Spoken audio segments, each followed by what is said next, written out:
Hey everybody, this is Threshold Training's workout of the day for Monday, March 22nd, 2020.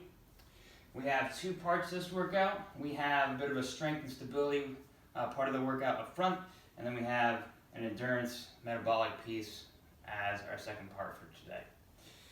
So, in the first part we're working on our hinging and frontal plane strength control. We have 5 sets of 12 RDLs and then a 30-second side plank with a top leg march after those RDLs. We're taking a 1 minute rest in between those 5 sets. Then in part B, we have a 15-minute AMRAP, 25 sit-ups, 50 double unders or 50 single unders, or some sort of hopping movement, and then 25 air squats. So movement-wise, 12 RDLs. So RDL stands for Romanian deadlift or reverse deadlift. Okay, we're looking for you to pick a load or object that allows you to work at a 5 to 7 rate of perceived exertion. So that's what RPE stands for, rate of perceived exertion. So 5 to 7 is about a moderate intensity, okay, out of a scale of 10.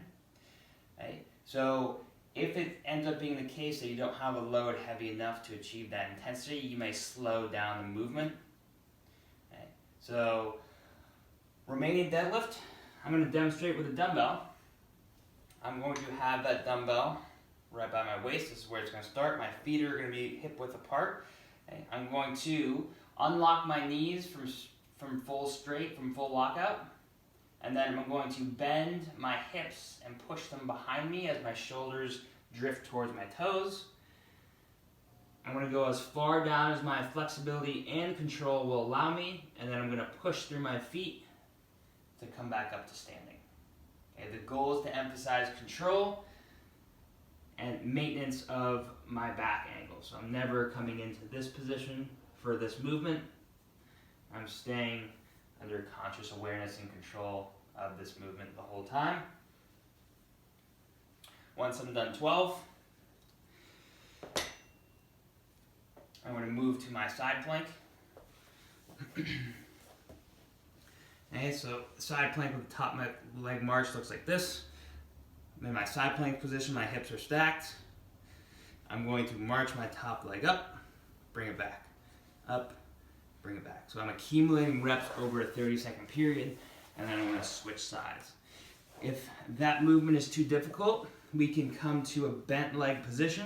I can come up in my plank by pushing my hips forward, and then I can march from there. I'm still keeping my hips stacked and trying to push my hips forward so I never end up bent over like this. I'm always straight through my trunk and through my hips. From here, we'll take our minute rest, and again, we'll go through for a total of 5 sets. After we finish our strength and stability portion, we'll move to our metabolic portion for today. We're going to do a 15-minute AMRAP. AMRAP is as many rounds as possible. Each round consists of 25 sit-ups, 50 double unders, and 25 air squats. Movement-wise, for the sit-ups, what we're looking for today is for you to touch your shoulders to the ground and then touch your toes with your fingers, either with open legs or closed. Either one is acceptable. Okay, if you want to do it long seated, you can as well. You just touch your toes there. Then we're going to do some sort of hopping movement. Okay, so if you have a jump rope, you can do double unders, or you can do single unders. Double unders being jumping so the rope passes under twice. Single unders being doing jump rope with the rope passes under once. You can also do penguin hops. So penguin hops, okay, just 50 hops in place. If you want to make it a little more interesting and hop over imaginary line, you may do that as well. You can also do 25 quick step ups to stairs if you have stairs in your house. That works as well. So for the double unders, okay, what we're looking for is for you to maintain a close elbow position to your body. That way your arms don't drift out. And we're looking for you to stay on your toes as you jump. So oftentimes we see a lot of kicking here or lifting there. We want to make sure that we're on our toes so we can maximize the amount of push through the floor and the amount of height we get for our body. Okay? So if you have trouble with this, what you can do as your warm-up or as a prelude to jumping, find the wall, okay, and see if you can go up and down on your toes, straightening your knees as you get on your toes, and then stay on your toes, bend your knees, straighten, bend your knees, straighten. This is just to get you to coordinate what it would look like or feel like when you're actually doing the double unders.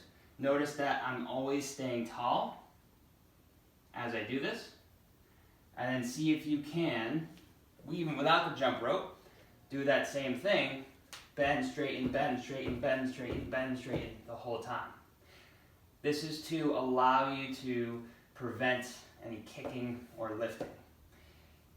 If you still find that you are lifting or kicking, hey, put something behind you or in front of you that prevents you from doing that. So for example, you could try to jump, okay, but you have a stool behind you, and every time if you do lift your foot, you would kick the stool, the goal being that as I jump, I don't hit the object behind me or I don't hit it in front of me.